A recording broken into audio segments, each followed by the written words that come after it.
Hello, everyone. A very warm welcome to our panel discussion on the original source series, and especially one new release, one special project within the series, Anton Bruckner, complete symphonies conducted by Herbert von Karajan. And I have here an illustrious round of experts, journalists, and the people behind the series. And we will get into the discussion. We will see a great video that Sidney and Rainer have produced, which shows you a lot of behind the scenes and the technical aspects.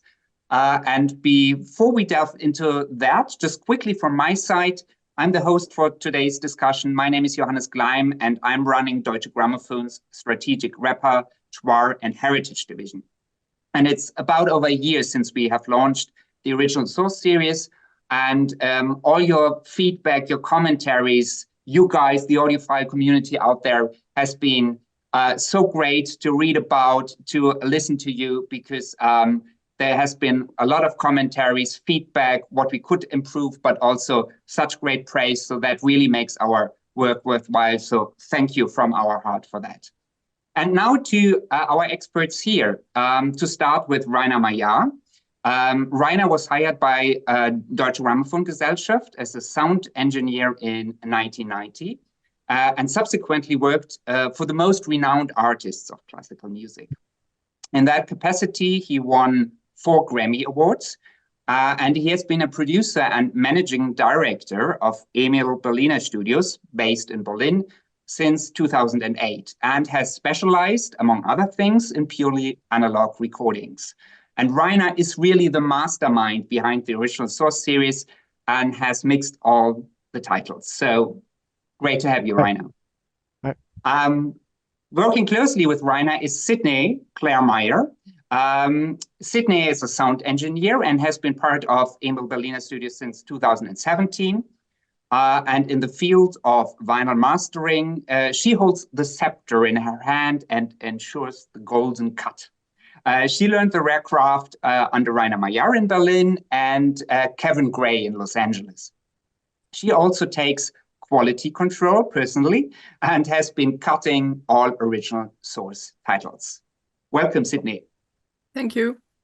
Michael Fremer. Michael Fremer is an American music journalist and YouTuber from New York City, an analog guru, highly acclaimed for writing about audiophile equipment and vinyl.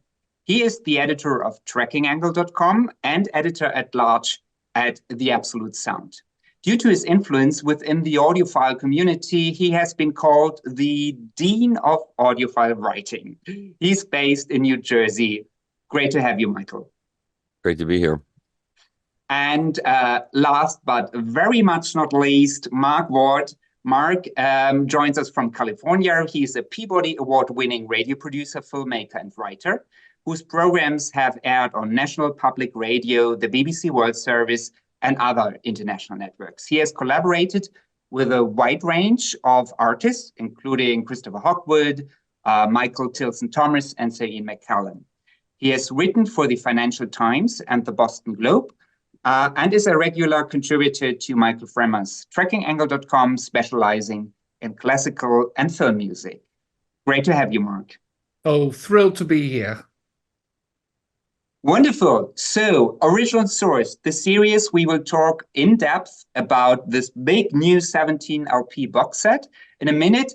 But just to start with, I would like you to perhaps, from a personal point of view, I mean, it is over a year that these releases are out there. How has it been so far? How is sort of your ride with the original source series? Rainer, would you like to start? The series has been so long in the making, of course, much longer than the releases. How has original source changed your life? Yes, not changed my life, but I'm very happy that it happened. It was a long journey that we released the first bench last year, and now it's months after months we are doing more cuts, and now we are transferred to 8 tracks, and this is really a challenge, and I'm very glad and thankful that it happens. Great. And into these 4 tracks, 8 tracks, we will go into that in more detail, and also would be interested then hear about the challenges in doing that. Sidney, how was it for you so far?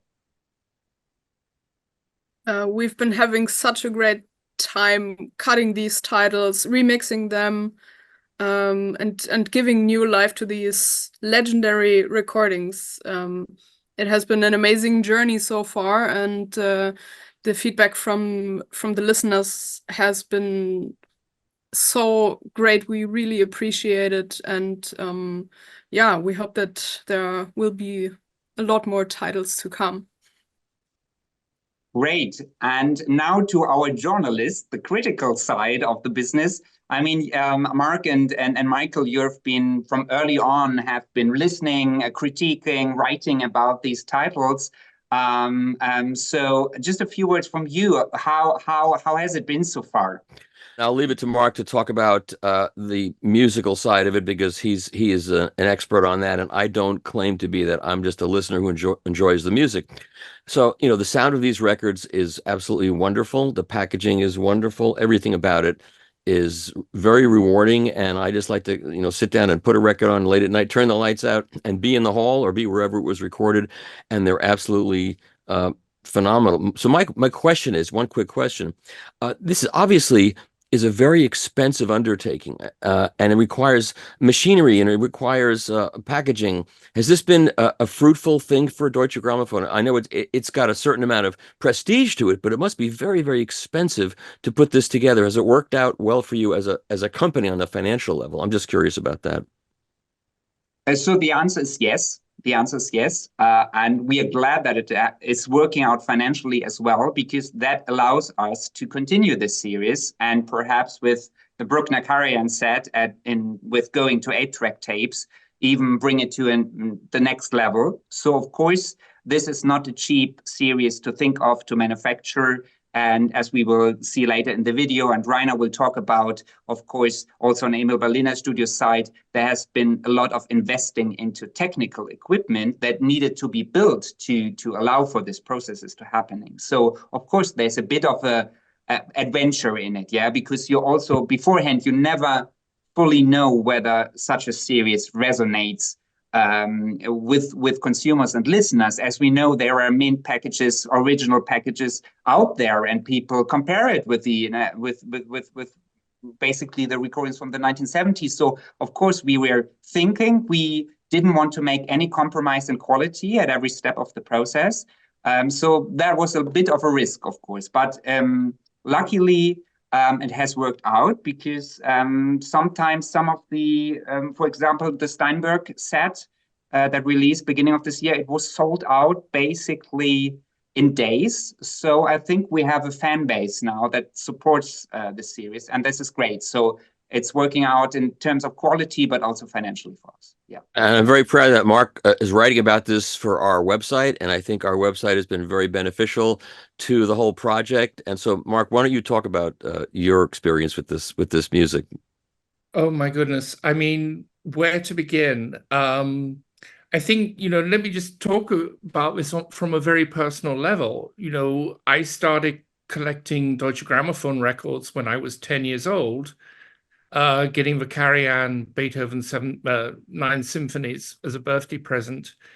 And Deutsche Grammophon records were always a major part of my collection. But in latter years, as my equipment improved and everything, I really started to notice the sonic shortcomings of the Deutsche Grammophon releases, especially the original records. And so having this series has been extraordinary to reveal, you know, what was on the tapes in a way that none of us had any idea that this was how great this sounded. You know, Deutsche Grammophon historically always, you know, took a back seat to like Decca, EMI, RCA, Living Stereo, Mercury's at the same period. And with this series, it's like you've regained your heritage, you've regained your history. And I think it's so wonderful that the label itself has done this. I hope the other labels are paying attention, because this is an extraordinary thing. And so now we can hear these amazing artists unfiltered. It's just extraordinary how alive these records sound in your room. So I think that's the dominant thing for me. And I'm so glad, Michael, you asked that question, because I was going to ask it later on, because I hope this series will just run and run. I think you've done an amazing service to classical listeners. I think you've re-fired up interesting classical music in the audiophile community. Michael, would you agree with that? In all honesty, of course, I wanted this to be covered, and I wanted Mark to do it, but the traffic that we get from this series is absolutely astonishing. It's big. It's among the biggest we get. I mean, we have analytics showing who's here and who's reading what, and it's always near the top. First of all, Mark's writing is so phenomenal on top of that, but the interest in this series and the interest in classical music among our readers, and we're bringing in readers from all over who want to read about this and want to get these records. It's really exciting for that reason. Really is great. And let me also mention my colleague Michael Johnson, who's also written about the series really, really well.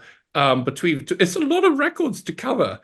We need two of us to sort of hand off between each other to cover all this. That's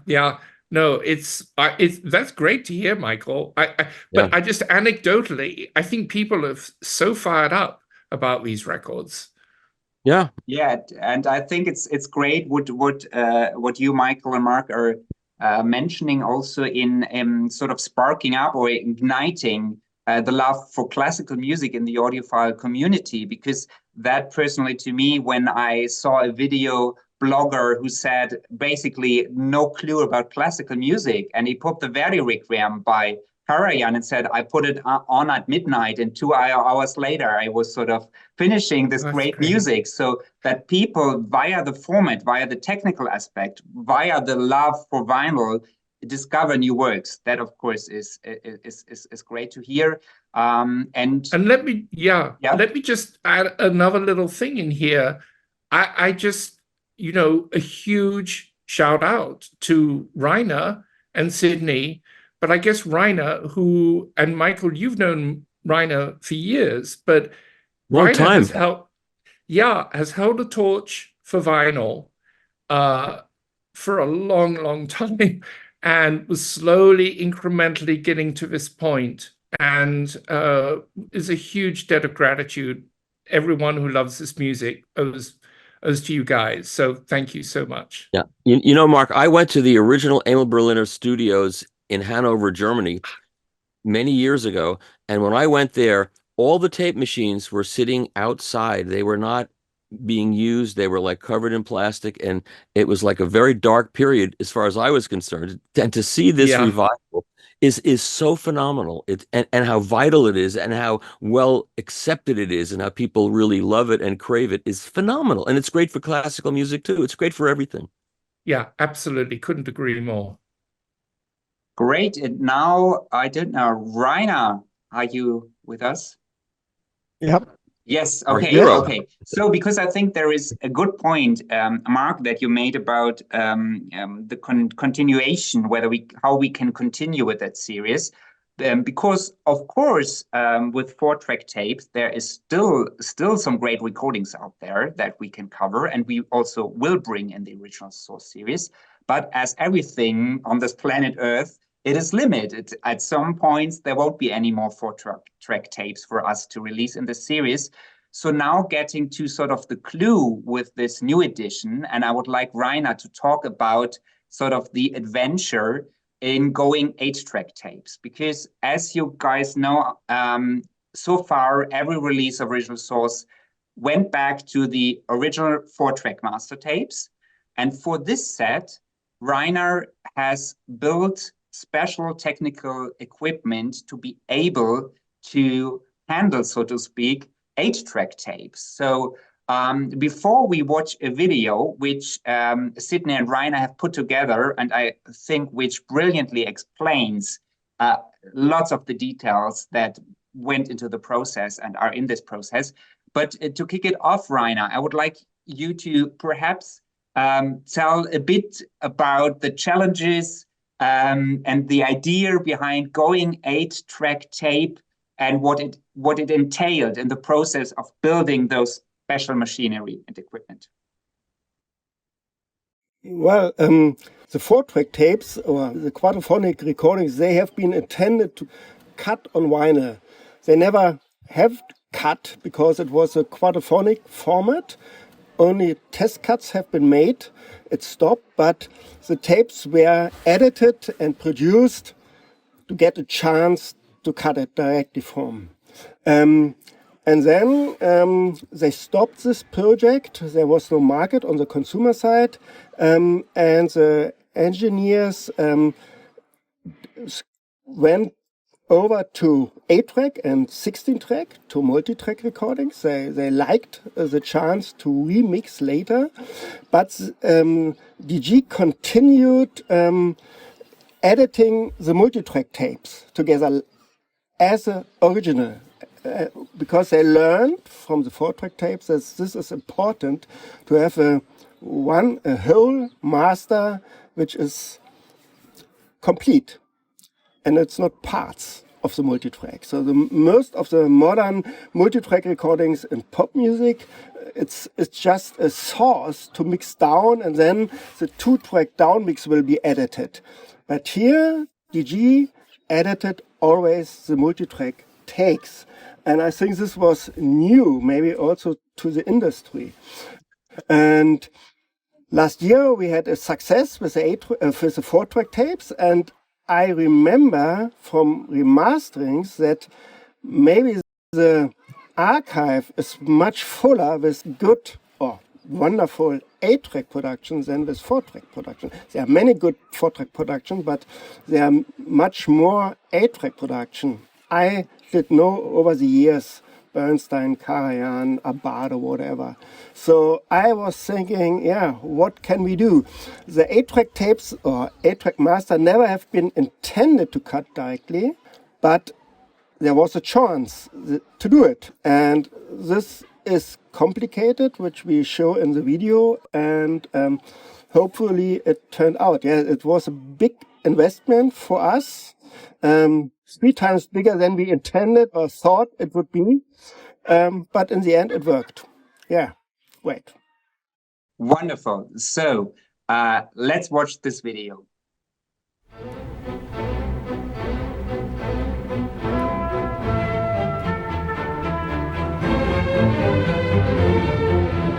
Hi, this is Maillard. And Sidney Meyer from Emil Berliner Studios. We are talking about the new Karajan Bruckner project, where we are cutting directly from 8-track 1-inch tape to vinyl. We want to delve deep into technical aspects of the process. The recordings took place at the Berlin Philharmonie between 1975 and 1979. Although the Berlin Philharmonic Orchestra played all of their concerts in this space since 1963, it wasn't until 1975 that Karajan decided to record for DG there. Before that, the recordings were done at Jesus Christuskirche, Karajan's preferred recording location. For me, it's an interesting question why he didn't use the new Philharmonie earlier. The project was directed mainly by Michel Glotz, the recording producer, and Günther Hermanns, the balance engineer. They always recorded on 2 machines. Having a backup has a long tradition with DG dating back to the 30s. For the Bruckner symphonies, they used 2 1-inch 8-track recorders made by Studer. From 1970 onwards, Deutsche Grammophon recorded all major orchestral work using analog multitrack technology. The original reason for doing this was to introduce quadraphonic records to the consumer market. However, a planned market launch by DG in the mid-70s did not take place. There were significant obstacles in implementing quadraphonic playback for consumers at home. Despite the difficulties, artists and technicians alike recognized that multitrack technology offered huge advantages, so they continued using it. It was an investment in the technology development of the future, like quadraphonic sound, which had been imagined but not successfully actualized. On the other hand, it did provide certain mixing benefits, which we will cover later. Let's have a look to the original tape box first. For identification, all tapes have a unique tape number. Multitrack tapes are marked with a 4-digit number. The next block shows all information about the repertoire, artists, recording dates and venue, and the team. Bemerkung means notes. Here you will find a list of all available downmixes that were made at the time. Most important is the stereo version that was originally used for LP cutting. The tape number of this stereo version is identical with the first LP catalog number. And very interesting point, a quadraphonic mix was also made, although the idea of quadraphonic records for the consumer market had been abandoned. The recording department stuck to the format because they believed that immersive playback would be possible in the future. After that, we have a section with technical remarks. The most prominent are the red crosses indicating original, 8-track, and the tape equalization CCIR. IEC CCIR is standardized and refers to a specific EQ parameter. Magnetic tape has its own properties as a medium, and the signal needs to be balanced to improve the high-frequency response. This is not to be confused with the RIAA EQ that we use to improve the quality of the signal on the LP. It is based on the same idea, to match the signal with the properties of the medium. The next red cross marks Dolby A. It refers to the noise reduction system, which is not to be confused with the modern Dolby surround systems. For the Bruckner recording, DG used a new kind of tape by BASF that could be magnetized with higher levels but without the unwanted saturation effects. In combination with the Dolby noise reduction system, it is capable of producing a high dynamic range that even compares to modern digital technology. For representing the dynamic range of Bruckner's music, this combination is ideal. Moving forward, the tape speed is 15 inch or 38 cm per second. The last section at the bottom is left empty. This section was reserved for cutting notes. Until now, this 8-track original was never used in the past directly for cutting. There are no notes written down here. At the very bottom, you can see a handwritten comment that this tape was digitalized and remastered here in-house at Emil Berliner Studios. This was done in conjunction with a Super Audio CD release for Universal Japan. We have talked about the tape box in such detail because it is so important to underline how exceptional this situation is. Only DG recorded, edited and archived as many productions on multitrack tapes so that we are now in a position to go back to them. This archive is a treasure and probably unique in the world. The term original could differ from company to company. In the term of Deutsche Grammophon, an original means that it is resampled from the original recording tapes together. Each sticker marks an edit on tape. Karajan recorded more than one take in a recording session. He could decide to re-record certain passages if necessary. The recording producer marked good and bad takes in his score, and together with Karajan, they would select the best takes. After the recording session, a technician edited the selected takes together by splicing the tape with scissors, exactly where the recording producer had marked it in the score. When removing a sticker, we can see how this tape was spliced. The tape was always cut at an angle to allow a smoother crossfade from one take to another. One word about the number of edits. In film, cuts are part of the art.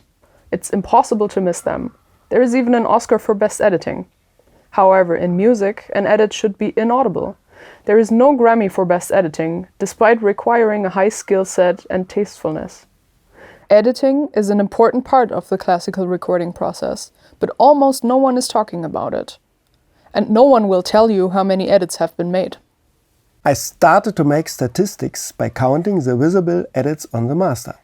I noticed that no other conductor than Karajan has so few edits on the master. What does it mean? Was he lazy on his recordings or not interested in a perfect production? No way. Although he was a great fan of technology, he was aware that the macro and microcosmos of tempo and rhythm could be disturbed by too many edits. He recorded very long takes, and it's so astonishing that he was able to achieve exactly what he imagined without the help of scissors and glue. And all of this within the already demanding situation of a recording session. Let's look at the signal path in greater detail. all the way from the 8-track tape to the lathe cutter head. Here we have the 8-track tape head for the modulation. The signal from the tape head will be amplified to studio level. These amplifiers also add the IEC CCIR playback curve to the signal, which results in a flat frequency response between 20 Hz and 23 kHz. As the tape was recorded using a Dolby A noise reduction system, it has to be decoded during playback with the corresponding Dolby settings. The outputs of the Dolby A system are connected directly with our custom-built passive mixer. It consists of 2 parts.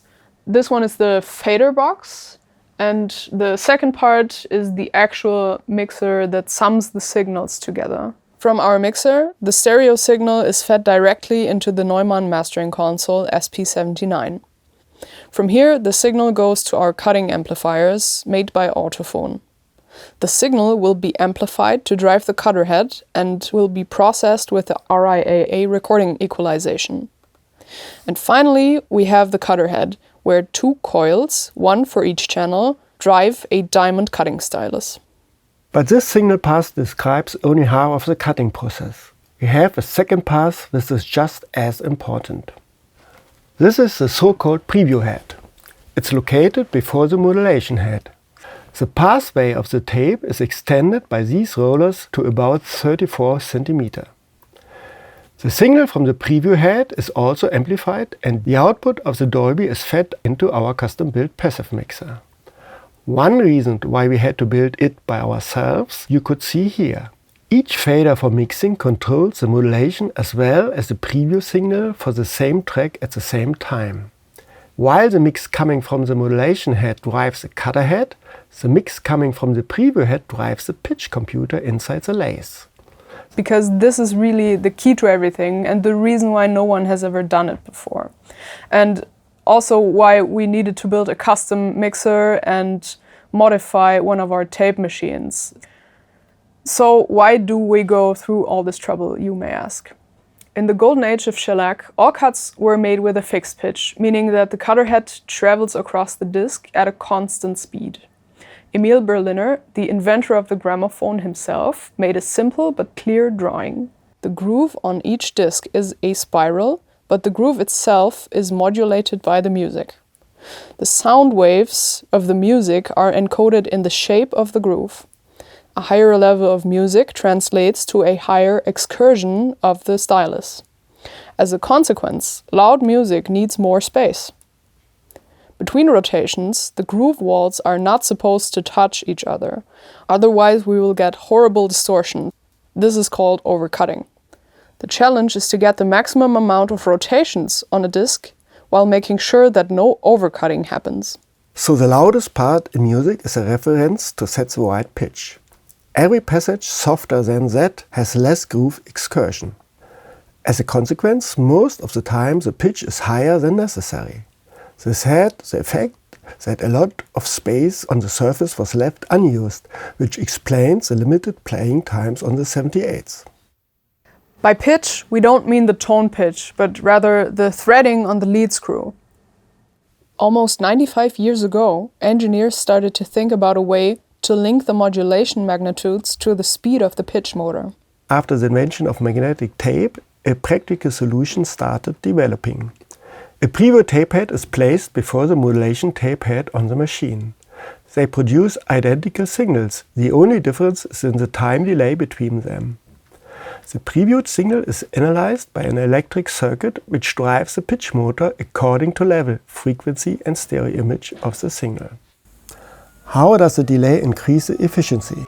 Well, imagine you're driving in a modern car using electronic assistance systems. If you're about to fall off a cliff, a warning is useless if you're already on the edge. The information is needed ahead of time to give you a chance to react.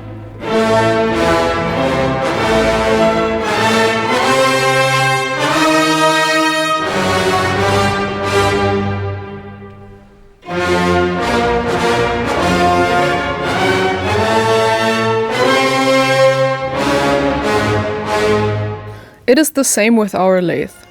We therefore need to create a preview signal for cutting that comes 900 milliseconds before the modulation signal, but this time from the 8-track original.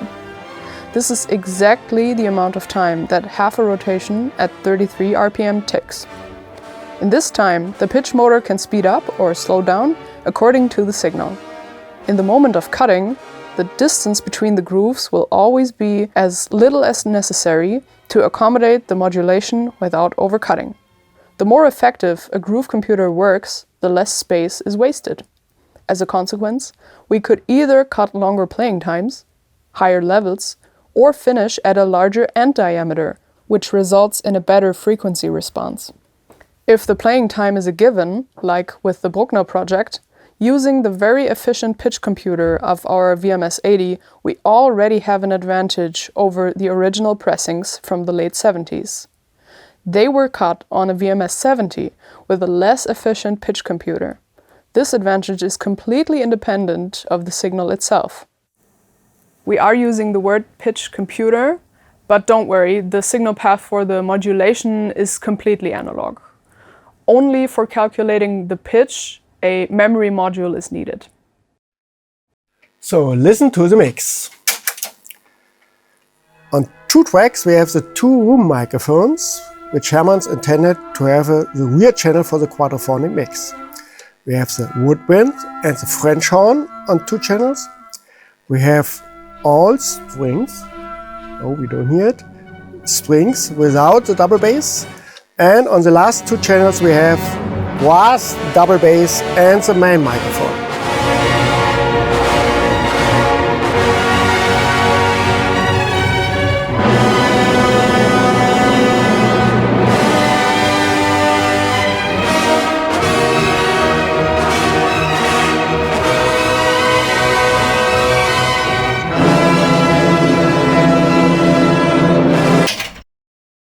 So, how I set the mix. I have 8 channels, 6 channels for the direct sound of the orchestra, 2 channels of the reverb of the Berlin Philharmonic.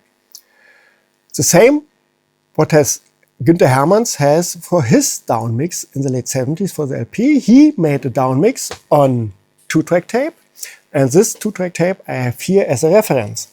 He also made a new version for the CD in '84. I can compare and see what he has done in the past. There are many things what I love about Günther Hermanns' old mixes, but there are a few things I would think about to do it differently now for the new vinyl release. Günther Hermanns was an engineer who was always excited about technology. With the arrival of multitrack, he started doing a lot of additional work in post-production after the recording sessions, working more like pop engineers and producers did, to create a striking mix with exaggerated dynamics. He started moving faders to support or reduce strings, woodwinds or brass in certain passages in a more extreme way. All with the good intention of creating a modern sound, but it changed the balance and dynamics quite a lot. This is what he never did on his 2-track recordings before, where he had to create the mix directly while recording. He did this because he knew that for 2 and 4 tracks recordings, an edit on tape would only be possible if the balance and levels on either side of the cut matched perfectly. That's why he did not make any extreme movements with the faders during the sessions. For me, the balance and dynamics on the original 8-track tape sounds much stronger without all these additional fader moves. Well, I left the faders more in a similar position throughout the whole mixing process.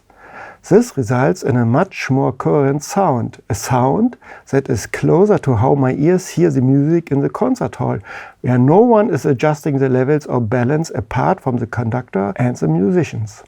I was only able to do these remixes because the actual 8-track originals are still available. This is the key point. Günther Hermanns used for the Bruckner recordings in Berlin 2 room microphones. He had placed them quite close to the orchestra, so they worked more like wide main microphones. Very good sounding. That's why they could mix in very prominent. But that's why he had also to add a slight amount of additional reverb too. At this time he used an echo chamber in Hanover while mixing for vinyl. And a few years later, for mixing for the new CD version, he used one first version of a digital reverberation system. So, what should we do? As we would like to stay pure analog, we have to use an analog reverberation system, and so we use the same system which Günther Hermanns used in the past. We use an echo chamber. We have here an echo chamber, and Sidney will show you how it works. We are quite resourceful here at EBS. On the other side of this door is our stairwell that also serves as an echo chamber. So this is how it works with the tape.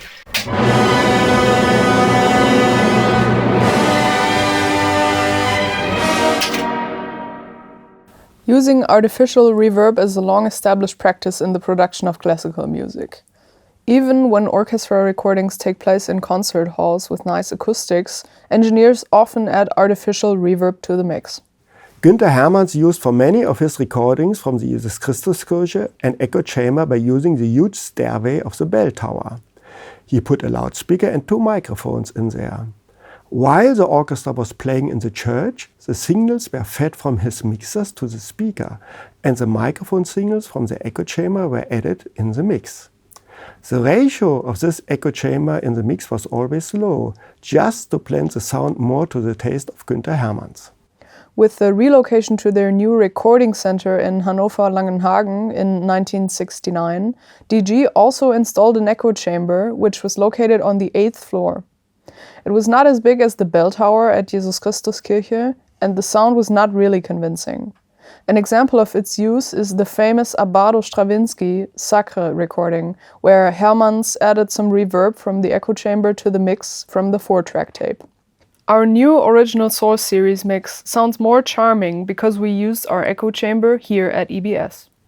One reason why Hermanns and Karajan stuck to the Jesus Christuskirche as a recording location for so long might be that the Berlin Philharmonie did not have an echo chamber. With the introduction of the first digital reverb systems, Hermanns switched to this new technology for his CD remixes in 1984. He went back to the original 8-track tapes and did a new mix using an additional Lexicon 224 system. This mix was done in 44 kHz 16-bit according to the CD standard. On our new high-res remix from 2018, we also went back to the 8-track originals, but using a modern digital reverberation system, as the mix was done in the digital domain only. So all 4 releases for the Bruckner Symphonies 4 to 9 used a different signal path from the 8-track original, a different mixing console, and a different additional reverb, all according to the taste of the respective mixing engineer. Another interesting detail worth mentioning is that every reverb system, whether acoustic or artificial, has its specific properties. In a large recording venue, the reflections from the walls and ceiling arrive at the microphone slightly later than the direct sound.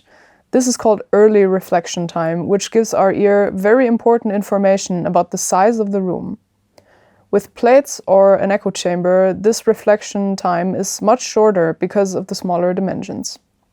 In our remix, we therefore use a tape delay. During the mixing and cutting process, we record the signal from the mixing console in order to delay it before we feed it into the echo chamber. Since the repro head is located very close to the record head, the delay is only about 50 milliseconds long. This is meant to represent the pre-delay time of the Berlin Philharmonie with its large dimensions. We like the sound of our echo chamber in combination with the tape delay a lot.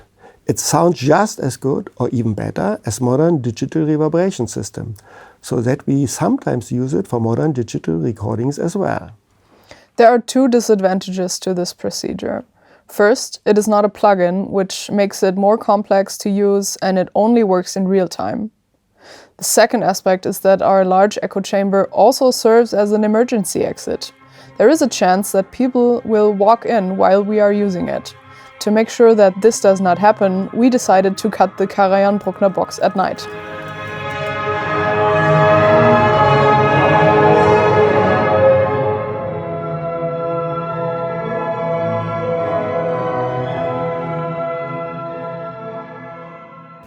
One word about symphonies 1 to 3. They were recorded on digital multitrack tapes, and the workflow for cutting was a totally different one, which I described in the booklet in more detail. The large format booklet included in the DG Karajan Bruckner Symphonies box set features a letter sent from Mr. Wohlert to Dr. Hirsch. As you might remember from our last video, Mr. Wohlert was responsible for the sensitive task of tape approval, or Freigabe. So apparently Karajan had rejected, or he had been unsatisfied with the sound of the first test pressing of Symphony No. 4. The content of the letter does not seem remarkable at first, but the key point is written between the lines. It was probably not the mix that Karajan complained about, even though that is what may come across in the letter. Undoubtedly, Mr. Hermann's first mix was exactly as he had intended, with a nice and bright-sounding brass section. Being a technology enthusiast, Karajan immediately identified the problem. High velocity at the end of a very long side may have produced playback distortion. He therefore suggested to spread the program across more sides. Shorter playing times per side could mean a larger end diameter with a lower probability for playback distortion, while keeping the mix as it was. Nevertheless, DG decided that they would rather release the program on one LP and ask Mr. Hermans to revise his 2-track mix with regard to the limitations of the medium. The new mix was more conservative in terms of high-frequency energy and overall level. Ultimately, this meant that fidelity was knowingly sacrificed for marketing reasons. With the re-release of the new Bruckner Symphonies box set, we are not subject to these limitations. According to Karajan's suggestions, the program is now presented as a double LP, offering a higher fidelity, but at the cost of a higher selling price. Finally, coming to the end, we would like to thank all people involved in this project. And we would also like to extend a huge thank you to all our listeners. We are absolutely blown away by the many comments and discussions about the original source releases. The general appreciation for this project and our work has been really touching. Enjoy!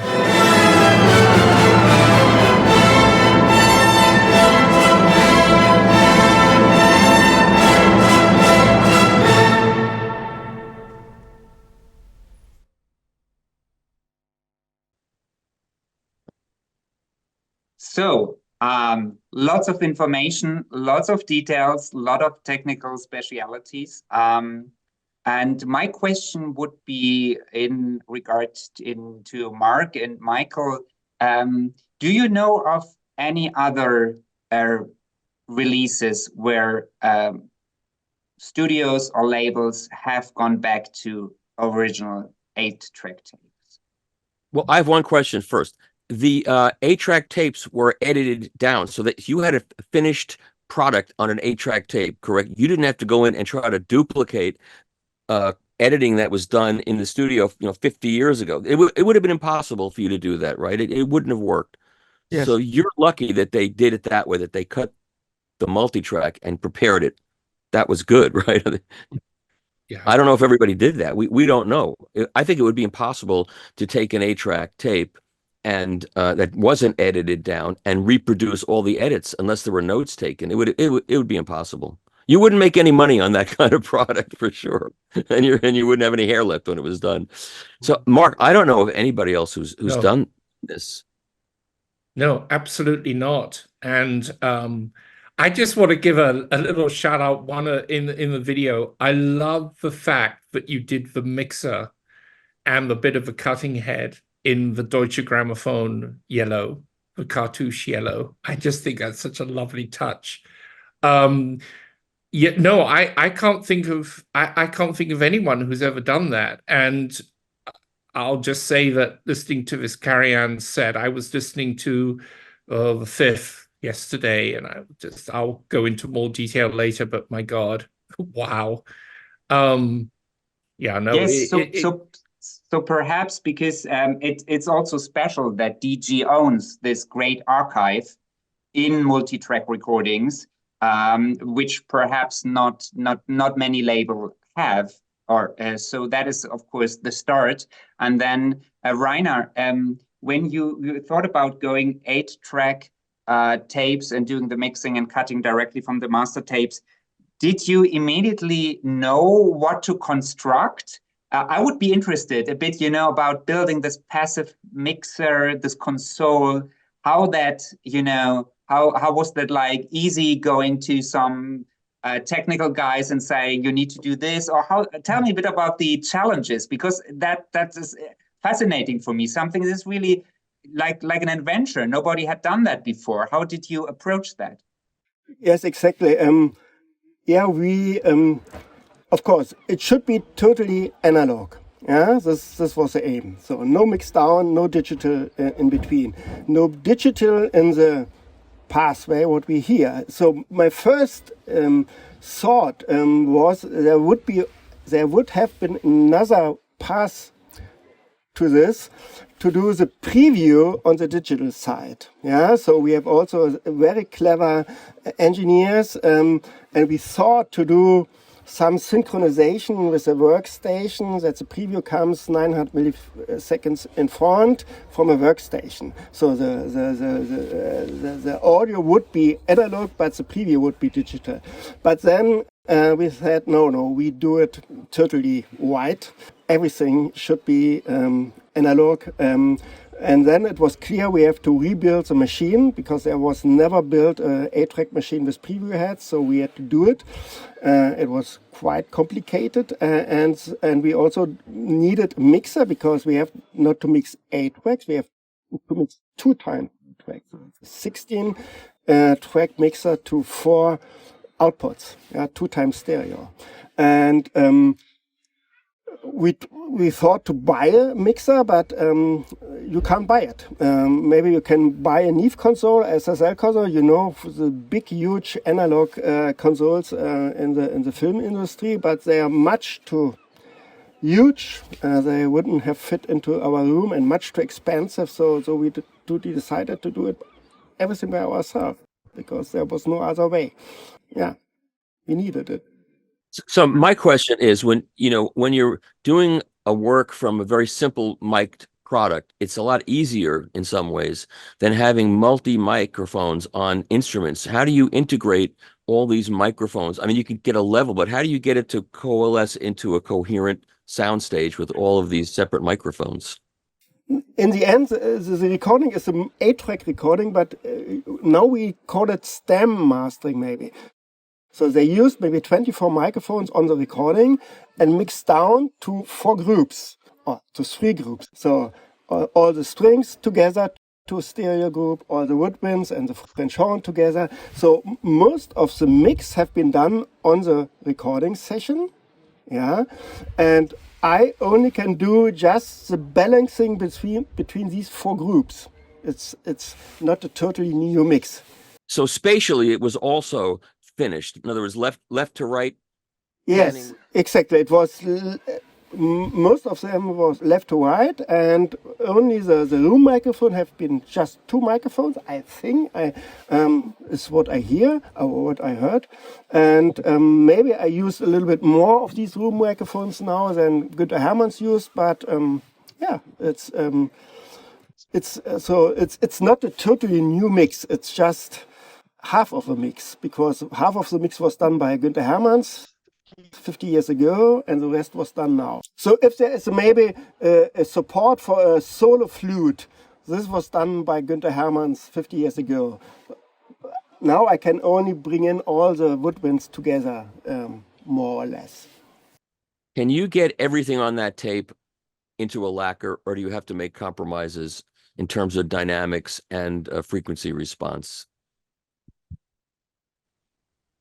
Sidney. We didn't make many compromises. I think not any, perhaps. So Rainer is sometimes a bit crazy and pushes the level and pushes the top end so that it's really nice, and it sounds really nice and crisp and brilliant. And it was. I didn't think that it was my job to stop him to make it sound really good. I just focused on the task of, okay, how do I get this on the lacquer? Yeah, what he's giving me. I didn't try to argue with him about the properties of the signal too much. We did many test cuts to make sure that it would work out mechanically, but Rainer is a very good cutting engineer and he knows what can be done, and he pushes the limits probably even more than I do when he's cutting. So yeah, he knows exactly what he's doing, and I just help to make it happen. And these records are meant to be played on the best turntables. You're not worried about someone not being able to play this back on a bad turntable, correct? This should be the best that it can possibly be. And the people who can't play it back should get better turntables, right? It's always, yes, that is a question, a valid question. I mean, when you have a treasure like this, these historic recordings, the shape that they're in is absolutely amazing, and you don't make it mediocre. Yeah, so we don't master for an entry-level turntable with a Autophone red 2M cartridge. Yeah, that's not the intention. It's not the main goal. It doesn't mean that it won't sound good on this kind of turntable, but maybe it's not the cartridge or tone arm that we make the records for. Yeah, mainly. It's a musical torture test. That's what it is. A good one. Yeah, and I find interesting what you say, Sidney, about not making any compromises. And as we have seen in the video, and the letter that was shown there, which we have printed in the booklet, we also tried to, at certain points, to be sort of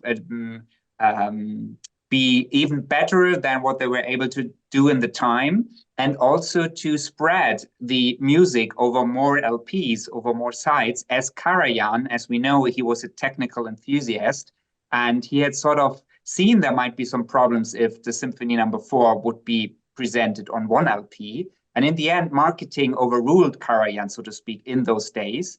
And now with this edition, we decided that apart from the shorter first symphony, all symphonies are really on 2 LPs and every movement on one side. So even a scherzo, which says 7 or 8 minutes, is on one side. Of course, that blows up the set, so to speak.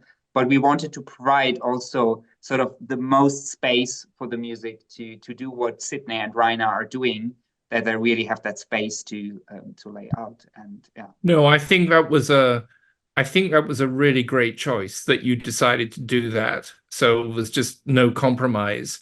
I want to mention something which to me, listening to this set, I mean, I'd already thought about this in relation to the other releases, but I really thought about it in relation to this set. You know, in the classical collecting world, there is always this interesting dynamic between so-called historic recordings and new recordings, and the issue of, well, just how important is the sound? And you know, there's a big group of collectors who, you know, they're quite happy to listen to terrible sounding old recordings, etc., etc. And I'm talking like really old. But then when those get remastered in a way that makes them sound more modern, a lot of people say, oh, that doesn't sound authentic to me. One of the things that really hit me with this set was that I never heard Karajan conduct live, unfortunately. I almost did once, but it was he would come to London and the concerts would sell out immediately. He did come to university when I was there, and I could have gotten to the concert, but I had a conflict, and it just kills me. They did the Metamorphose, and Anna-Sophie Mutter played Mozart Violin Concerto. He was getting an honorary doctorate, and they played in the Sheldonian Theatre. But anyway, I never heard him live, but I do have a few of the live recordings, and they are somewhat different from the studio recordings. Something you get in the live recordings is a sense of just the sheer power of the orchestra under Karajan. And if you ever watch videos of him conducting, there is this extraordinary sense of him almost bringing the music out of a huge piece of stone. It's just all this incredible force that's going on. And I don't feel that that always emerges so clearly in the studio recordings until this set. And there's just this sense of the power of the orchestra, and then this beautiful orchestral blend. And certainly something I really want us to talk about a little bit later is the whole issue of recording the Berlin Philharmonie and how that changed the sound. But that I feel that on this set, more than any of the previous original Source series Karajan recordings, there is that sense of just the power of the orchestra and the Karajan sound. So I think anyone who's a Karajan fan, or even a Karajan skeptic is, and there are a few of those out there, they're going to be blown away by this. This just showcases what made him a great conductor in a way that I think nothing else does. There we go. Yeah. That's lovely to hear, and perhaps we can dive a bit more into this sound aspect, because this set, as we know, is special in regard that it is digitally recorded for the first 3 symphonies. Karajan did record the first 3 symphonies, which were later recorded digitally, and the symphonies 4 to 9 are pure analog. So, of course, we, together with Rainer and Sidney, deciding to make this set, we were a bit sort of in a corner thinking people are used to having pure analog at every stage. But, you know, as we're celebrating Anton Bruckner's bicentenary this year, and of course, this set was meant also by Karajan as a set, we decided to go for the complete set. And we can get into the digital first 3 symphonies a bit later. So my question in regard to Mark and Michael is, and Mark, you've started with telling us how you like the sound.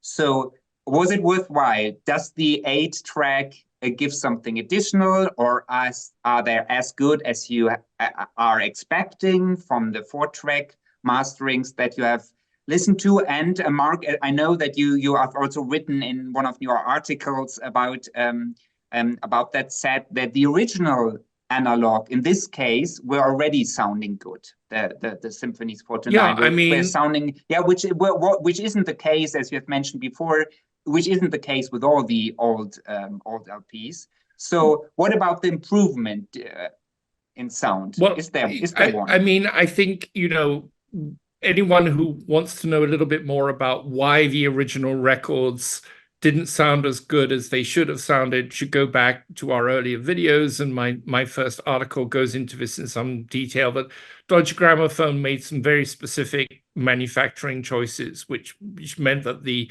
fidelity on the original releases was compromised in a way that it wasn't on original Deckers, EMIs, etc. of the same period. It's an interesting thing with the 70s catalog, and my shelves are groaning with various Deutsche Grammophon records. It's hit and miss. Some of those OGs sound really not bad at all, and then some of them just don't sound good, and who knows why. I bought all of these symphonies as they came out. I remember distinctly my copy of the Gramophone when they announced, I think, the first in the series, which was the 8th Symphony, and, you know, immediately buying it the moment it came out. I bought all of them. There was certainly a huge degradation in sound quality when they went into the digital 1, 2, and 3. They're just very harsh sounding and difficult to listen to. And in that case, you know, the sound kind of got in the way of the recording. But I mean, so let's talk about the analog symphonies to start off with. Yeah, the improvement is extraordinary. And I will say it's really fascinating to know that these were all recorded in the Berlin Philharmonic, because I remember when those little stickers started to appear on the Karajan releases recorded in the Berlin Philharmonic, and the sound, they had trouble. I mean, and it was often very dry. And in the video, Rainer talks a little bit about the whole issue of reverb and all of that. But what I notice on this original source series is there is a coherence to the sound, which I think is sometimes lacking a little bit in the earlier Karajan releases in the original source series recorded in the Jesus Christus Kirche, talking about the Karajan ones in particular. And I think it has something to do with, after watching your video, the fact that they used the echo chamber in the church. And it adds a certain diffuse quality to some of those recordings. Like, for example, the Strauss four last songs, the soprano sounds amazing, but the orchestra has a somewhat diffuse quality some of the time. And because the original source series, and I've written about this, is so high fidelity, you hear everything. You can almost hear in places where Herman's or whoever it is slightly manipulating the mix in the original version. You can hear how some of the perspectives change. On this set, I think the sound is far more coherent, and the blend between the direct sound and the reverberant sound is really, really well managed. And I don't think the Philharmonie has ever sounded better. And I think it's actually sounding better than some of the more recent live recordings that I've been listening to done in the Philharmonie. That's a whole other topic. But as to the digital ones, the improvement, and maybe Rainer can talk a little bit about what they did, including using this wonderful console, which the Karajan 63 Beethoven symphonies, I think, was mixed on. You use that a little bit. No, the sound on these digital ones is massively improved. I was listening to the second symphony the other day, and there isn't quite the full richness and bloom of the analog recordings, but it's a huge improvement. Michael, have you dived deep enough into the set yet that you've listened to both the digital and the analog ones at all? I've only played some of the analog recordings. Like, I played the eighth, obviously, since there's a direct-to-disc version of that to compare it to, and it's quite good. You mean the seventh? The seventh is the one. Yeah, the seventh. Yeah. And so I compared that, and it's very good. It's wonderful to listen to, but I haven't played any of the digital ones yet. I'll leave that to last. It's just my yes, way. I understand. But the question I was going to ask is, having done all of these recordings, obviously you've learned things from the beginning of this project, and as you've worked, you've made things better to a certain degree. What have you learned in this process, and what have you improved to make things better, or have you not? Have things been perfect to begin with? Our first mixer for the 4-track tapes was just a knob with a fixed relation between front and back, and we immediately learned that we have to change the balance in the music, but this knob made small clicks, so we had to rebuild something else, a stage to make fades without clicks. And now we have a real mixer. You saw it in the video with faders, so it's much easier. And we use this mixing desk also for the last two releases. No, the last two, the upcoming 4-track releases. So this is quite better. We also learned more about our echo chamber and the delay for the echo chamber. I don't know. Yes, we dive into add from a label's perspective. also we have learned how critical, of course, quality management and is in production. And we from the start, we didn't make any compromise there, and we get the highest possible quality measurements we have in place. But there were a few complaints, of course, where people were, of course, expecting a pristine copy and they didn't get it. So I would just want to say that we are constantly working on that. From the production side, it is not like a manufacturing handmade every single LP. That wouldn't be possible, or not for the price. So it's still factory produced, but we have a lot of things in place. For example, when the lacquers are cut, Rainer basically sends them with a taxi to Optimal, so they're immediately processed, and we have Torst Meger of Optimal looking after them, and a special machine, and blah blah blah. So there's we're taking a lot of measurements to ensure that we have the highest quality also in production. But as it's not a CD and a bit like wine bottled, and there might be a wine bottle where you have cork tint sometimes. So just saying from a label perspective that we are listening to you people out there, and we try to solve those issues quickly.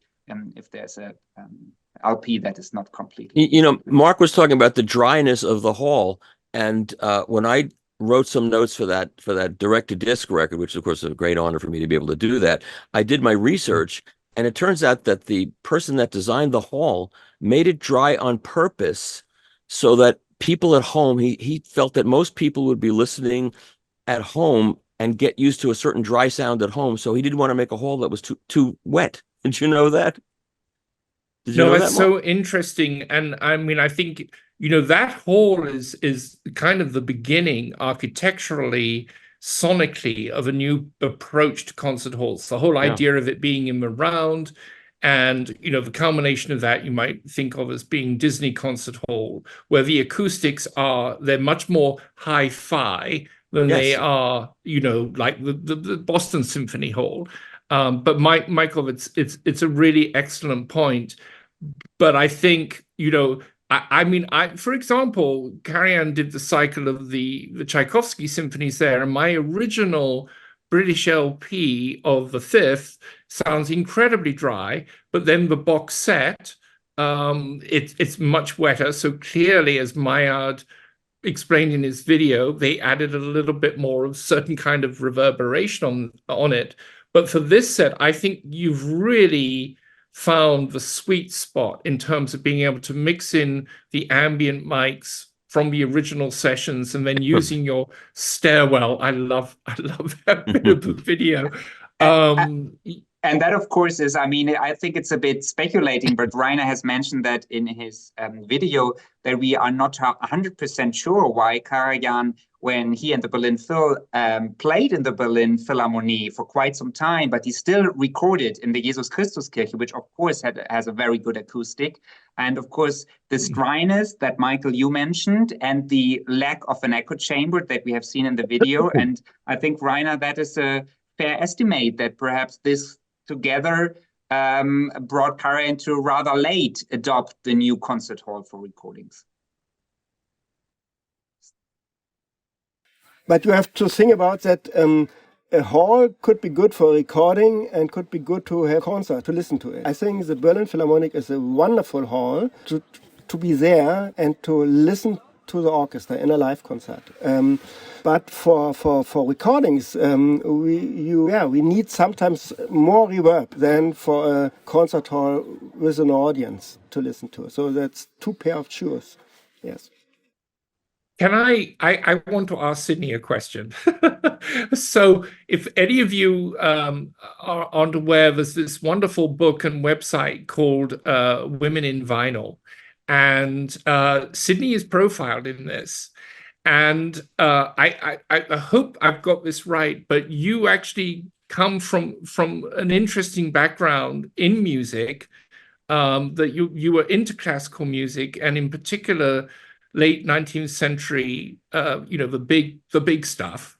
And I was wondering what it was like for you. You know, you unlike me, who was, I got these records when they first came out, but for you to start working on these huge romantic symphonies, I was just wondering if you had any thoughts, reactions to actually working on this stuff, which I think is music you really relate to.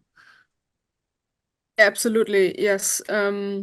So it was a real challenge for me to work on this large scale orchestral things. I did a Mahler Complete Symphonies box set for DG as well.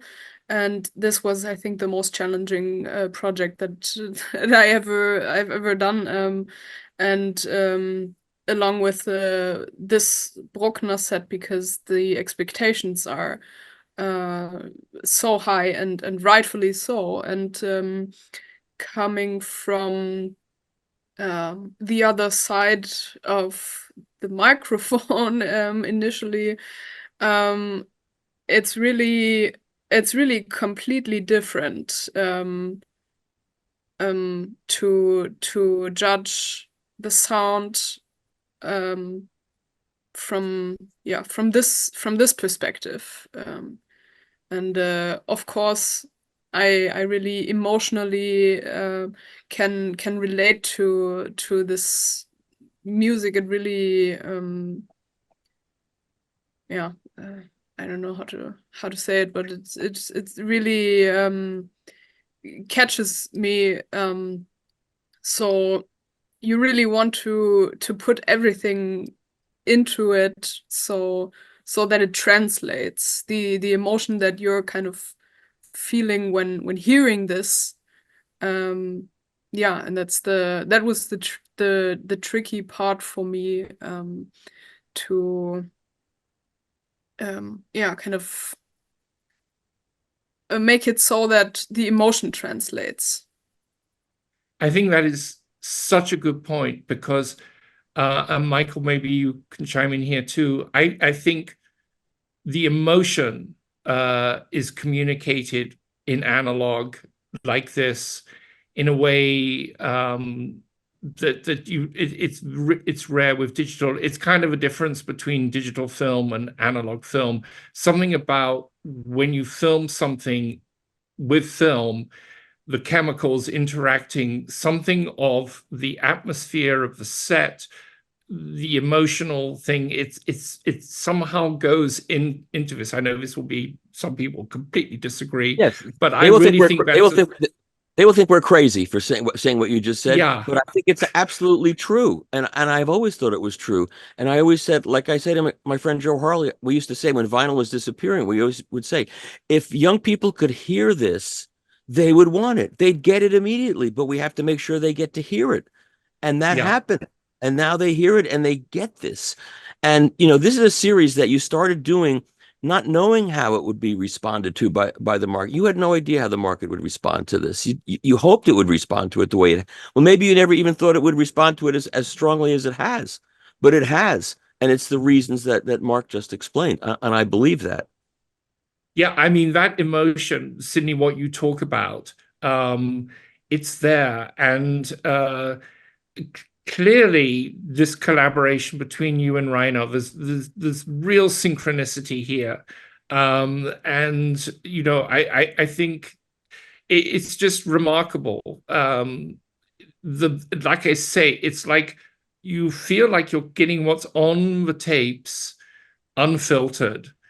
And so, in a way, the technology at its very best gets out of the way, and then you have just this music coming alive. I mean, these are sessions from 45, 50 years ago.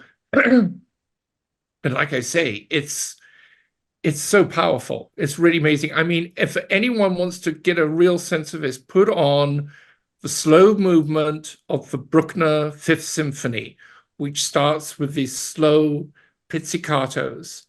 And then the wind comes in. This is when James Galway, the great flautist, is the principal flautist with the Berlin Phil. And you have the oboe melody, and then all the wind comes in. But with those pizzicatos, the sense of the whole, the bass, it's not a technical thing, it's just the presence of this huge orchestra and this feeling of it just being held back, that it's going to unleash itself, but it's just moving like this. It's I was listening to that last night and I was just like, oh my God, God, I wish I could fly over to your place, Michael, and listen to this on your megabuck system. I mean, it must just sound extraordinary. You will one day. Incredible. Oh, one day, yes.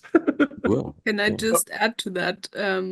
I really, when we were cutting this, I had some moments listening to Rainer's mixes where I had goosebumps and I had to shake myself. So I thought that was a pretty good indicator that we were going in the right direction.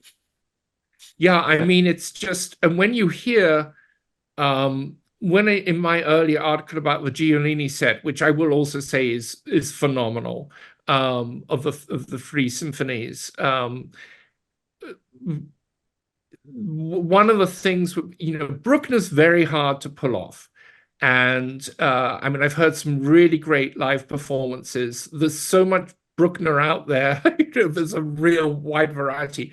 But on this set, you hear why Karajan's a great Bruckner conductor. And one of the things that you hear is his sense of theater. That's like most Kapellmeisters, and that was his tradition. He trained in the opera house. And there is this wonderful blend between his sense of the theater. He conveys these symphonies as a drama, but then also the sense of the musical, the purely abstract musical argument. And he blends those two similarly, the way he blends the brass with the rest of the orchestra, because one of the huge dangers in Bruckner performances is the brass just goes crazy and takes over. There's a little bit of that. I mean, the Barenboim Fourth Symphony that you released earlier in the series is great. It's so much fun. But there's sometimes a sense of the brass just overwhelming everything. But here, everything is in proportion. And when the brass come in, and you've always got that lurking threat, when they come in, wow. And because of your brilliant mixing and cutting skills, the records fully accommodate that. There's no sense of strain. There's just such an sense of ease to these records. And that's very difficult with this huge orchestral music to capture that. Anyway, I just wish you had more enthusiasm for this. That's all. A little bit more. Oh, okay.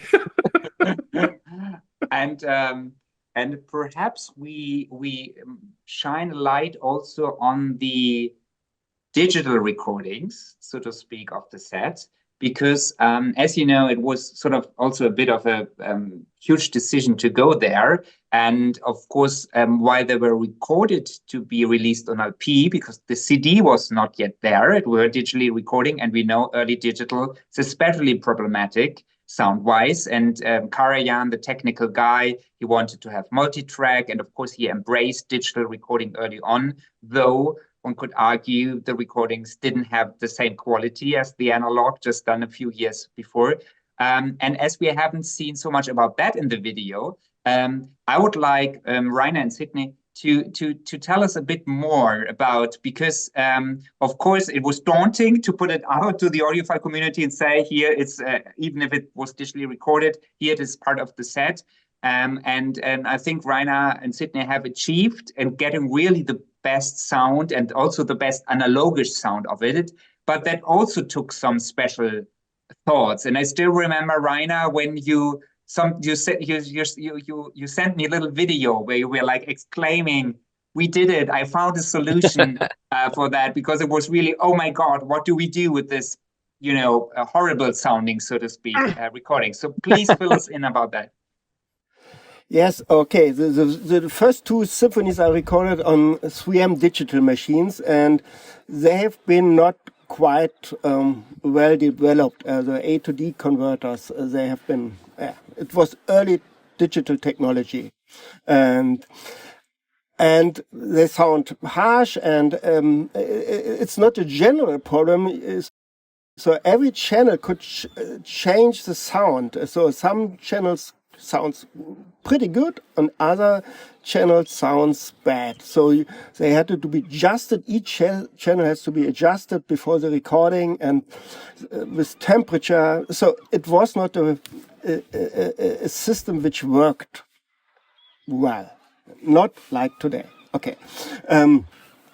But we have these masters, and of course, with digital technology, you can improve or you can eliminate some distortions and mistakes. But in the end, I haven't been happy. And then I just tried out. This is what I sent you, Johannes, in a video. I took the old tube mixing desk we still have from 1960. The desk is a 16-channel desk where Karajan recorded his Beethoven cycle from 62 at the Jesus Christus Kirche. It's still working at our studio, and I just fed it to the workstation and mixed with this tube desk, and I drove the channels quite hot. So it's a passive mixer, but they are tube stages, tube amplifiers, and you can drive them hot, and then they add some distortions, analog distortions. So my hope was that I can overrule digital mistakes by analog mistakes, and maybe this is the difference between digital and with analog. Some analog mistakes sounds really great.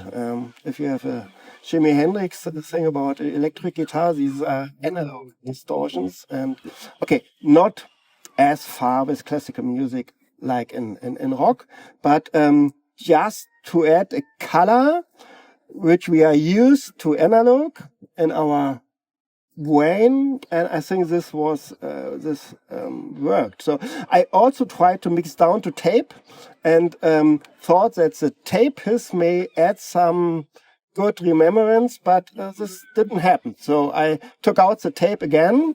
We just mixed through the analog tube desk from 1960, and then cut from it.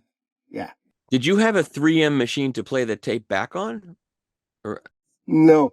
So the tapes at 1990, they started to make problems in combination with the machine, and so they copied all tapes from 3M to Sony on a digital way, and that's why the Sony multitrack run also then with 50K sampling rate, and so it's digital transfer from 3M to Sony. And these Sony tapes we transferred now because it was such a mess even in 1990, so 35 years ago, to play back these tapes that they, thanks God, they made the decision to transfer all tapes. I don't think they will work today, these tapes. Yeah, good idea. Well, I mean, it's so improved from the original. I mean, those original recordings are almost unlistenable on CD, LP, whichever version. And then I think the issue with the third symphony was that you couldn't find what you thought was the master version, but now you've got some new thoughts on that, which you fired off to me in an email. Yeah, in the booklet text, I mentioned that they couldn't found the master tapes because Karajan always recorded on multitrack. So if there is no multitrack original in the archive, I thought it is lost because he always recorded multitrack.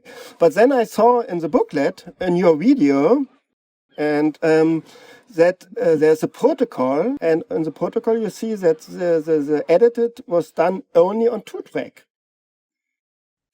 Yeah, so it was never done in multi-track. So this could mean that either what I don't think that he has no multi-track on the session. Maybe sometimes they edited due to time pressure on 2-track, and but then normally they archive the takes and make a note. There's no multi-track original. Keep the tapes. Otherwise, the tapes will be destroyed after 3 years. If there's original master, they destroy the takes.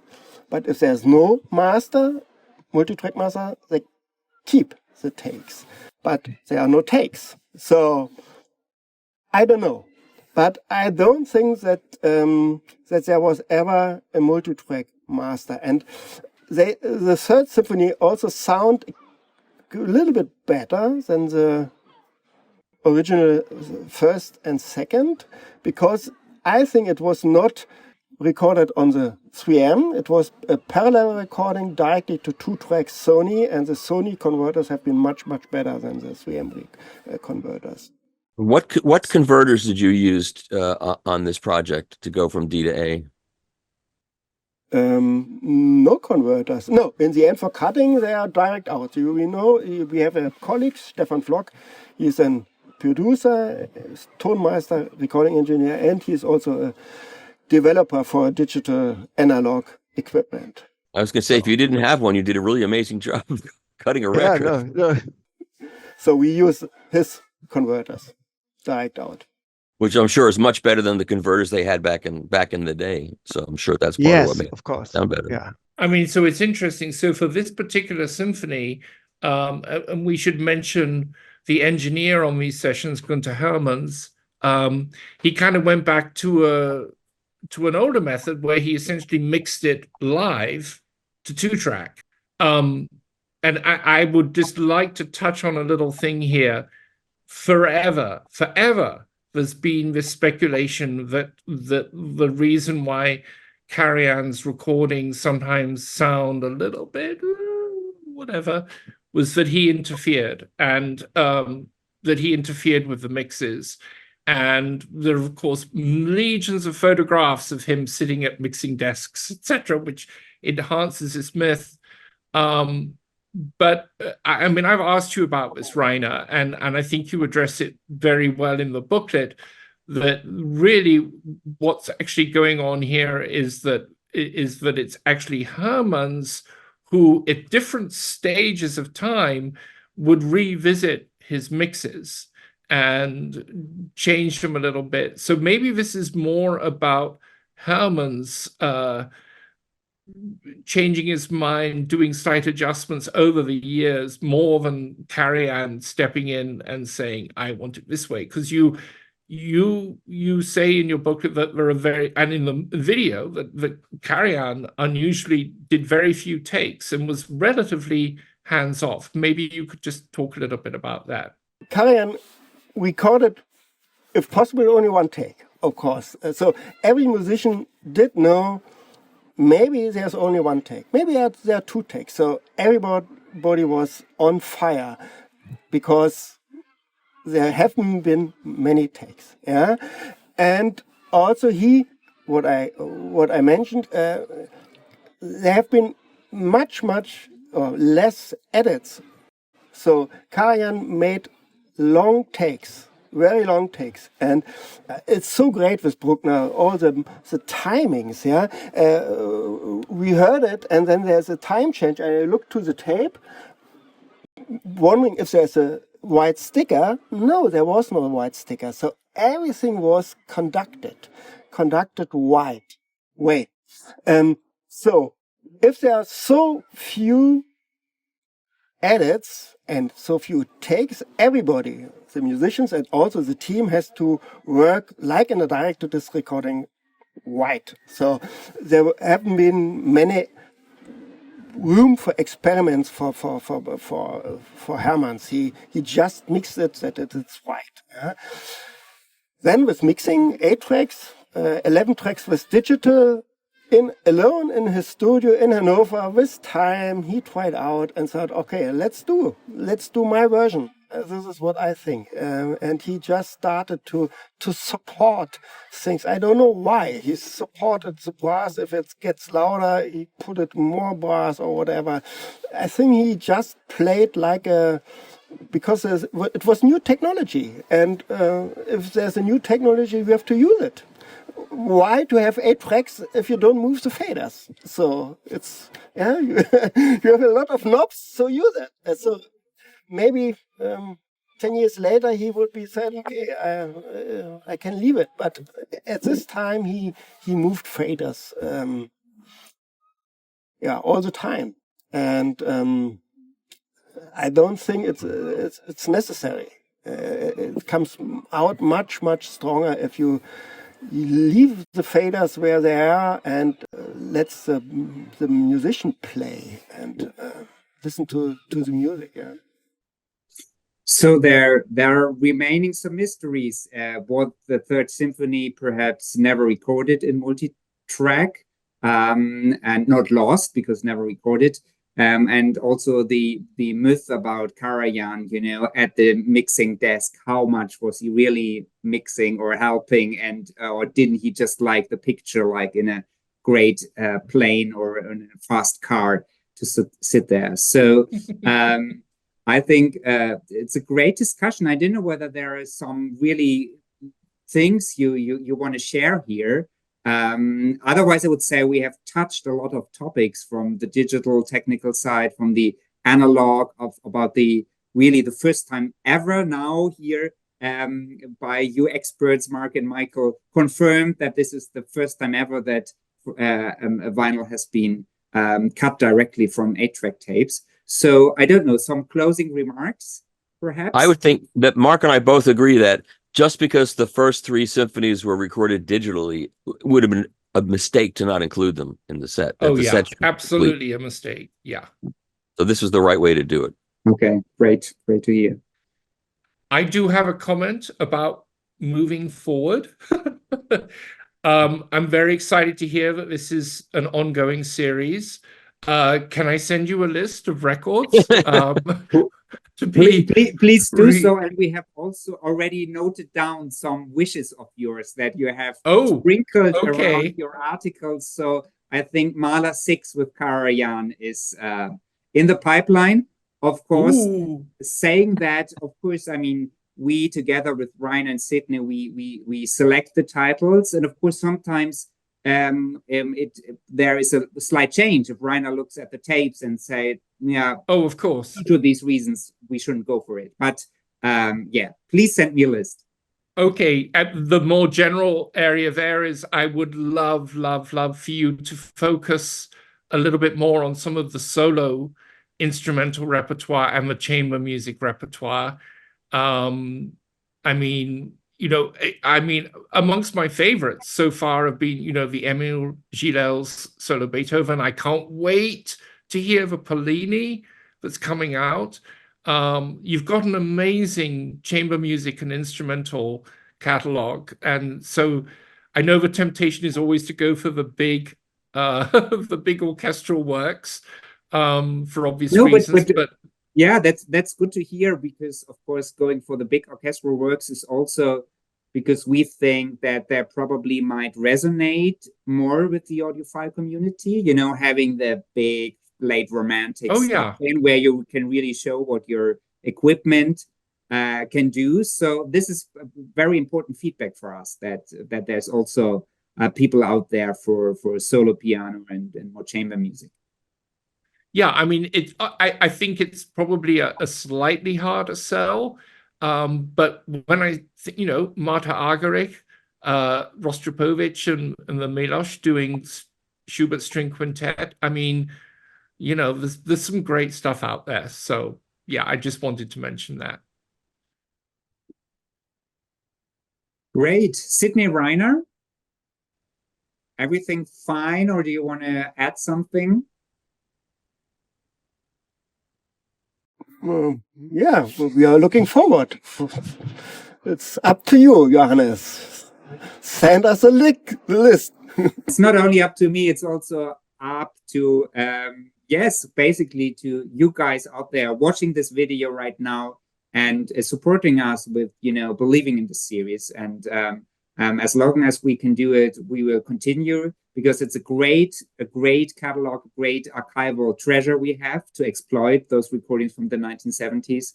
And of course, for the classical community, for younger audience who might sort of get excited about vinyl, and really, to my heart, if a person who is not interested in classical music at all suddenly says, now I love piece XZY because I listened to it in original source, that makes me so happy. That makes us as a company so happy, because we are then really broadening broadening the consumers or the listeners of classical music, and bringing new people to fall in love with classical music. I think that's so important. It's great. Okay, then thanks everyone. Thanks to Mark Ward in California. Thanks to Michael Fremer in New Jersey. Thanks to Sidney and Rainer in Berlin. And thank you out there watching. And yes, goodbye everyone. And thank all of you.